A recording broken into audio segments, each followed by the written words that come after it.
Ngayong araw ay nasaksihan natin ang isang kapanapanabik na bakbakan sa pagitan ng Choco Mucho Flying Titans at Signal HD Spikers. Bagamat parehong kilalang power team sa PVL, ipinakita ng Signal HD Spikers na hindi sila basta-basta magpapatalo sa harap ng kanilang mga kalaban.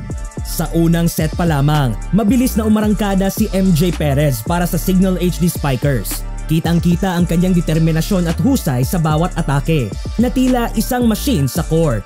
Sa kabilang banda, ang import ng Choco Mucho na si Zoe Faki ay nag-a-adjust pa sa mga plays at sets ng team. Bagamat may potensyal, halatang kinakapapa niya ang ritmo ng laro kasama ang kanyang mga teammates. Hindi rin maikakaila ang solido at matibay na floor defense ng Signal. Isa sa mga standout performers dito ay si Judith Abil na talaga namang humabol sa mga digs ni Thang Ponce ng Choco Mucho. Ang kombinasyon ng mahusay na depensa at strategic ball distribution ng Signal ay naging susi para mapanatili ang kanilang momentum sa buong set. Sa kabilang banda, tila nagiging emosyonal si Zoe Faki dahil sa frustration niya sa mga sets na binibigay sa kanya. Hindi nagsuwak ang mga sets at makikita sa kanyang galaw ang pangangailangan ng mas matibay na chemistry sa pagitan nila ng kanilang setters. Gayunpaman, hindi pa rin nawawala ang kanyang effort na magbigay ng best performance para sa team. Habang papalapit na ang dulo ng set, lalo pang umariba ang Signal sa pangunguna ni MJ Perez. Ang kanyang consistency at leadership ay nagdala sa kanilang team upang makuha ang unang set. Ang mga great plays na ipinakita ng Signal ay nagpapatunay na team to watch out sila this conference. Sa huli, Signal HD Spikers ang nagwagi sa unang set. Kitang-kita ang kanilang cohesiveness bilang isang team at ang kahusayan ng bawat individual player na nag-ambag sa tagumpay. Ang Choco Mucho naman ay kailangang pagtuunan ng pansin ang kanilang communication at teamwork upang makabawi sa mga susunod na set.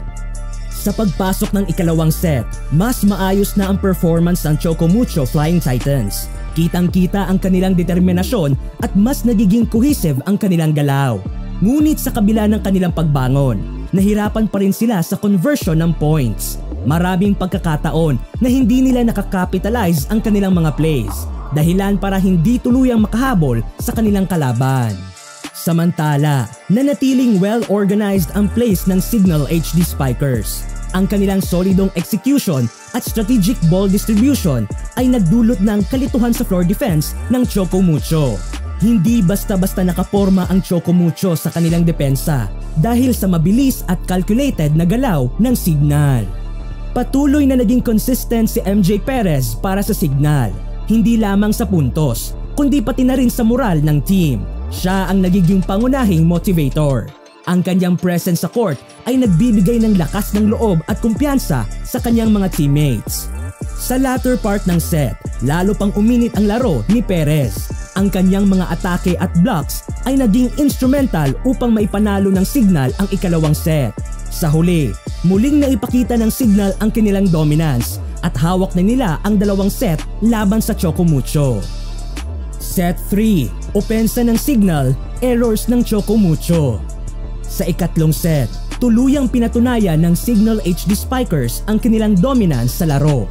Umabot sa peak ang kanilang opensa na naging susi sa kanilang tagumpay. Ang kanilang mga atake ay mabilis, malakas at mahirap basahin ng depensa ng Choco Mucho. Si MJ Perez ang naging pangunahing scorer, ngunit ang contribution ng bawat miyembro ng Signal ay hindi rin matatawaran. Ang kanilang teamwork ay kitang-kita. Bawat set ay naipapasa ng maayos at ang kanilang execution ay flawless. Sa kabilang banda, ang Choco Mucho Flying Titans ay nagpatuloy sa kanilang mga pagkakamali. Maraming unforced errors ang kanilang nagawa, mula sa service errors hanggang sa attacking errors. Halata rin na hindi sila nag-work as one. Tila may mga miscommunication sa loob ng court na nagre-resulta sa kawalan ng fluidity sa kanilang laro. Ang kanilang mga sets at receives ay hindi nagiging consistent, dahilan upang hindi nila ma-convert ang kanilang mga plays into points. Sa huli, naipanalo ng Signal ang laro in just 3 sets. Ang kanilang well-organized plays, solid floor defense at matinding opensa ang naging key to winning. Samantalang ang Choco Mucho ay kailangan pang pagtuunan ng pansin ang kanilang teamwork at communication upang mabawasan ang kanilang errors at mapabuti ang kanilang performance sa mga susunod na laban. Ang Signal HD Spikers ay nagwagi dahil sa kanilang mahusay na ball distribution, matibay na depensa at pinakaimportante ang kanilang malakas na opensa na pinangungunahan ni MJ Perez. Sa kabilang banda, ang Choco Mucho Flying Titans ay natalo dahil sa dami ng errors at kakulangan ng teamwork. Para sa susunod na mga laro, kailangang mag-focus ng Choco Mucho sa kanilang communication at consistency upang makabangon mula sa pagkatalo na ito.